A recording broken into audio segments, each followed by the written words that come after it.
ഇത് നാണപ്പിന് കല്യാണത്തിന് എടുക്കാനുള്ള മുണ്ടും ഷർട്ടുമാണ്. ഇത് അവൾക്ക് സാരി. കൊച്ചമ്മ ഡ്രസ് തന്നു, അങ്ങനെ കുറെ രൂപയും തന്നു. പക്ഷേ ഈ കാർ എന്റെ കല്യാണത്തിന് തരുമെന്ന് ഞാൻ വിചാരിച്ചില്ല. ഞാൻ പറഞ്ഞിട്ടാ തന്നത്. ബില്ല് മാറി കിട്ടിയിരുന്നെങ്കിൽ കല്യാണമേ ഇവിടെ വെച്ച് നടത്തുമായിരുന്നു. അതിരിക്കട്ടെ, എന്തോ കംസൻകുട്ടമ്പിള്ളയുടെ അനന്തരവളാണോ പൊന്നമ്മ എന്നാണ് മൂപ്പിലാൻ പറയുന്നത്. പക്ഷെ അതിന്റെ അക്കൽദാമ എന്താണെന്ന് എനിക്കറിയില്ല. ഇനി ചോദിച്ചറിയാമല്ലോ. ദാസാറിന്റെ പാചകമൊക്കെ അവളാണല്ലേ? അതെ. അതുകൊണ്ട് കല്യാണം കഴിഞ്ഞാൽ ഉടനെ വിളിച്ചുകൊണ്ടുവരാൻ പറ്റില്ല. എഞ്ചിനീയർ സാറിന്റെ അക്കൽദാമ മുടങ്ങി പോയില്ലേ? അത് ശരിയാ. അദ്ദേഹം എങ്ങോട്ടെങ്കിലും സ്ഥലം മാറി കഴിഞ്ഞാൽ ഒരു വീടെടുത്ത് രണ്ടുപേർക്കും കൂടി താമസിക്കണം. എന്നാ ഇനി നീ താമസിക്കണ്ട. കല്യാണം മംഗളമായി നടക്കട്ടെ. കല്യാണം കഴിഞ്ഞ് അമ്പലത്തിൽ നിന്ന് ഞങ്ങൾ നേരെ ഇങ്ങോട്ട് വരൂ. അങ്ങുന്നിന്റെയും കൊച്ചമ്മയുടെ അനുഗ്രഹം വാങ്ങിക്കാതെ ഞങ്ങൾ വേറെ ഒരു അക്കൽദാമയ്ക്കും പോയില്ല.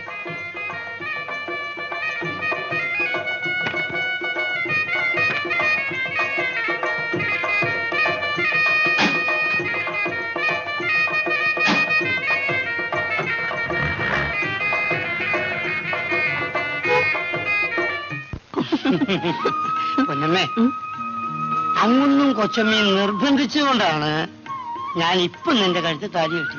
അപ്പൊ എന്നോട് സ്നേഹമില്ലായിരുന്നു? സ്നേഹമുണ്ട്. പക്ഷെ ഒരു ഭാര്യ എന്ന നിലയിൽ ഒരു വീടെടുത്ത് താമസിപ്പിക്കാനുള്ള അക്കൽദാമ എന്റെ കയ്യിലായിരുന്നു. അതുകൊണ്ട് അതിനുള്ള സൗകര്യം വന്നിട്ട് കല്യാണം കഴിച്ചാൽ മതിയെന്ന് കരുതി. ഏതായാലും നമുക്ക് രണ്ടുപേർക്കും ജോലിയുണ്ടല്ലോ. കഴിയുന്നതും വേഗം നമുക്കൊരു വീട് വെക്കണം. നിന്നിനി ജോലിക്ക് അയക്കരുതെന്നാണ് എന്റെ ആഗ്രഹം. പക്ഷേ പറഞ്ഞിട്ട് ഫലമില്ലല്ലോ. തൽക്കാലം പകൽ നമുക്ക് ജോലി ചെയ്യാം. രാത്രിയിൽ എന്നും ഞാനിങ്ങ് വരാം.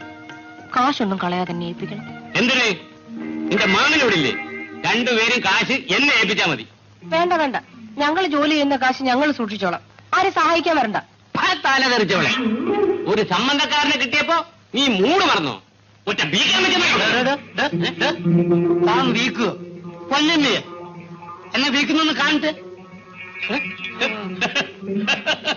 ഞാനൊരു കളി തമാശ പറഞ്ഞല്ലേ നാടപ്പ?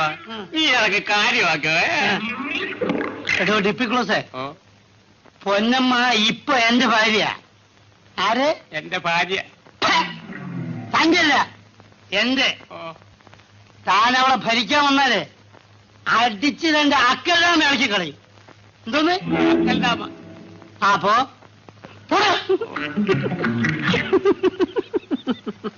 ഞാനവനൊന്ന് വരട്ടി നോക്കിയതാ.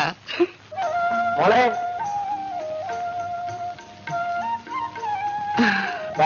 മുട്ടായി. ഇപ്പൊ ഇവക്ക് മാമനക്കായി സ്നേഹം മുട്ടായിയോടാ. അവൾ എന്തിനെങ്കിലും സ്നേഹിച്ച് പഠിക്കട്ടെ. ഇത് കൊണ്ടുപോയി വെട്ടി കഴുകി വറുത്തും പൊരിച്ചൊക്കെ വയ്ക്കാൻ. ഇന്നെന്താ പതിവില്ലാതെ വലിയ മീൻ? അറിഞ്ഞില്ലേ, ചേട്ടൻ ജാമ്യത്തിൽ ഇറങ്ങുക. ജയിലിൽ 2-3 ദിവസമായിട്ട് ഗോതമ്പുണ്ടുമായിട്ട് കഴിയില്ലായിരുന്നു. ഇന്നെങ്കിലും വയറ് നിറച്ച് നല്ലതുപോലെ വല്ലതും കഴിക്കട്ടെ. കൂലി കിട്ടാത്ത ഈ സമയത്ത് എന്തിനാ ഇത് വാങ്ങിയത്? കടമല്ലേ, കാശ് കിട്ടുമ്പോൾ കൊടുക്കും. ബില്ല് മാറിയില്ലെങ്കിലും കൂലിക്കുടിശ്ശിക തീർത്തു കൊടുക്കാൻ സർക്കാരിൽ നിന്ന് പണം വെച്ചിട്ടുണ്ട്. അപ്പോൾ സമരം നിർത്താമല്ലോ. നിർത്താം. ഗോപാലൻ കിടന്ന് വന്നാൽ മോളെ, ഇന്ന് നിന്റെ മാമൻ വരും.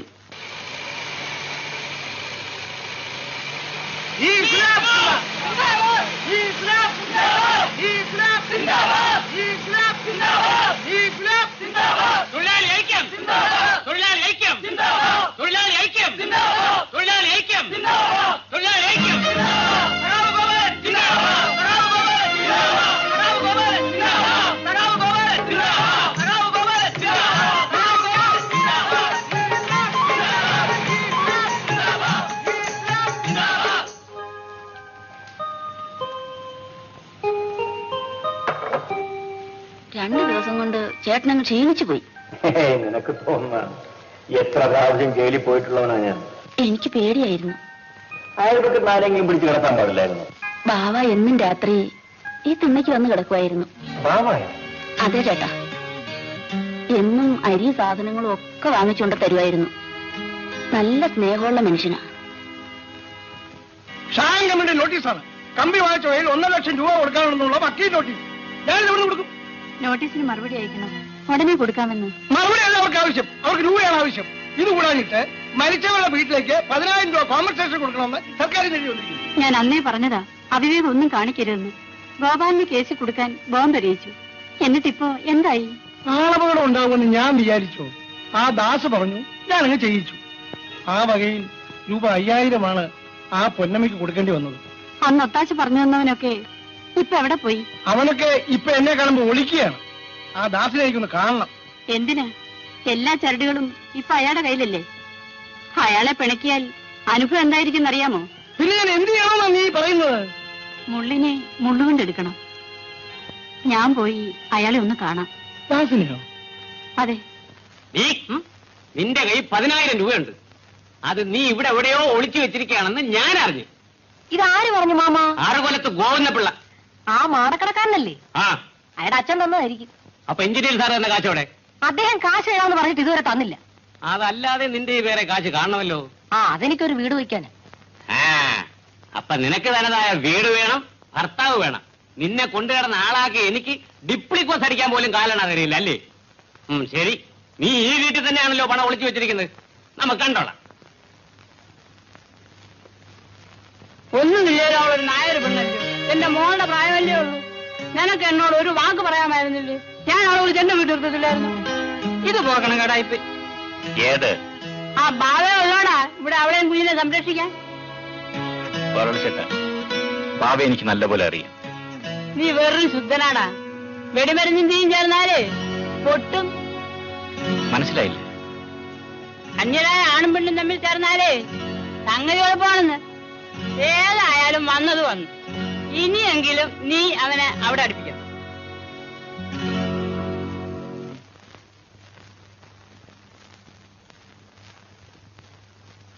നമസ്കാരം സാർ. നമസ്കാരം. കാറിന്റെ ഹോൺ കേട്ടപ്പോ ഞാൻ വിചാരിച്ചു വാസുക്കുട്ടൻ പിള്ളയാണ്. എന്താ പതിവില്ലാതെ? സാറിനെ ഒന്ന് കാണാൻ വന്നതാ. ആ, ബില്ലിന്റെ കാര്യം. ഓ ഐ സി. അതേപ്പറ്റി വിശദമായി സംസാരിക്കണമെങ്കിൽ അല്പം സമയം വേണം. എനിക്ക് തിടുക്കമൊന്നുമില്ല. ആ, എന്നാ നാളെപ്പം താഴെ ചെന്നിരിക്കും. ഞങ്ങൾക്ക് അല്പം സർക്കാർ കാര്യം സംസാരിക്കാനുണ്ട്. എന്നാ ഞാൻ പോയി എന്റെ അക്കൽജാമ്യം കണ്ടേച്ചും വരാം. വരണമെന്നില്ല, ഭവാനിയമ്മയെ ഞാൻ കൊണ്ടുവിട്ടോളാം. ഞാൻ പോയിക്കോട്ടെ കൊച്ചമ്മേ? നീ ഭാര്യയുടെ അടുത്തേക്ക് പോയല്ലേ, ഞാൻ പൊയ്ക്കോളാം. വരൂ, അകത്തിന് സംസാരിക്കാം. വരൂ, ഇരിക്കും. സാറേ, ഈ ബില്ല് മാറി കിട്ടാത്തത് കൊണ്ട് സുനിന്ദയുടെ അച്ഛൻ വല്ലാതെ വിഷമിക്കുകയാണ്.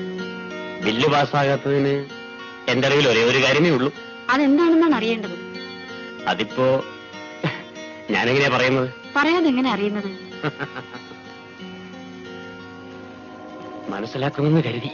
അദ്ദേഹത്തിന് പുതിയ ഏർപ്പാടുകളൊന്നും അറിഞ്ഞുകൂടാ. പണ്ടൊക്കെ എഞ്ചിനീയർമാർ ബില്ല് പാസ്സാക്കി വീട്ടിൽ കൊണ്ട് കൊടുക്കുമായിരുന്നു. കൊണ്ടേ കൊടുക്കുന്നവർ ഇപ്പോഴും ഉണ്ട്. സാർ എന്താ ഉദ്ദേശിക്കുന്നത്? പണം വേണോ? എങ്കിലിത് പറഞ്ഞാൽ മതിയായിരുന്നല്ലോ. ഭാര്യമ്മേ, നിങ്ങളൊക്കെ ഉള്ളപ്പോൾ എനിക്കെന്തിനാ പണം? സാർ, എനിക്കൊന്നും മനസ്സിലാവുന്നില്ല. അത് തന്നെയാണ് തകരാറ്. വളച്ചു കെട്ടാതെ എന്താ കാര്യമെന്ന് പറയും. ബില്ല് പാസ്സാകാത്തതിന് കാരണം ഞാൻ ശുപാർശ ചെയ്യാത്തതുകൊണ്ടാണ്. അതെ.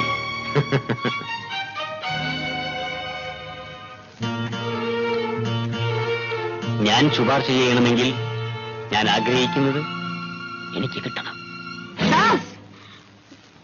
ഞാൻ ഇത്ര വിചാരിച്ചില്ല. എന്റെ ഭർത്താവിന് കുറെ കടമുണ്ട്. പക്ഷേ അദ്ദേഹത്തിന്റെ മാനമാണ് എനിക്ക് വലുത്. നിങ്ങൾ പരിചയിച്ചിട്ടുള്ള വഴി ഇതായിരിക്കും. പക്ഷേ ദാസ്, വാസുക്കുട്ടമ്പിള്ളയുടെ ഭാര്യയെ ഇതിനെ വിട്ടുകയില്ല. നിൽക്കൂ. വാസുക്കുട്ടമ്പിള്ള ഇന്ന് കൊലക്കേസിൽ പ്രതിയാണെന്ന് അറിയാമല്ലോ. സർവ്വ തെളിവുകളും എന്റെ കയ്യിലുണ്ട്. നാളെ തൂക്കുമരത്തിൽ വാസുക്കുട്ടമ്പിള്ളയുടെ ജീവൻ പിടഞ്ഞ് അവസാനിക്കുമ്പോ ഞാൻ നിങ്ങളെ വന്ന് കണ്ടോളാം. പൊക്കോളൂ. ഞങ്ങളെ ചതിക്കരുത്. എന്റെ ഭർത്താവ് നിരപരാധിയാണ്. അല്ല, അയാളാണ് പൊന്നമ്മയെ കൊണ്ട് ഗ്രാനേഡ് എറിയിച്ചത്, രണ്ടുപേരെ കൊല്ലിച്ചത്. ജീവിച്ചിരിക്കുന്ന ഭർത്താവിന്റെ മാനമല്ലേ നിങ്ങൾക്ക് വലുത്? നാളെ ആ മാനം എന്താകുമെന്ന് നമ്മൾക്ക് കാണാം. നിങ്ങൾ പോകുന്നില്ലേ? എനിക്ക് അല്പം ജോലിയുണ്ട്. ഇല്ല, ഞാൻ പോകുന്നില്ല. അദ്ദേഹത്തിന്റെ ജീവനേക്കാൾ വലുതായി എനിക്കൊന്നുമില്ല. ഒന്നും പേടിക്കാനില്ലെന്നേ. സാർ, ഞാനൊരു ഭാര്യയാണ്. എന്തിനഭിമാനം? അത് ന്യായം. ഇതാ നോക്കൂ, ഇത് ഞാനും നീയുമല്ലാതെ ദൈവം പോലും അറിയാൻ പോകുന്നില്ല.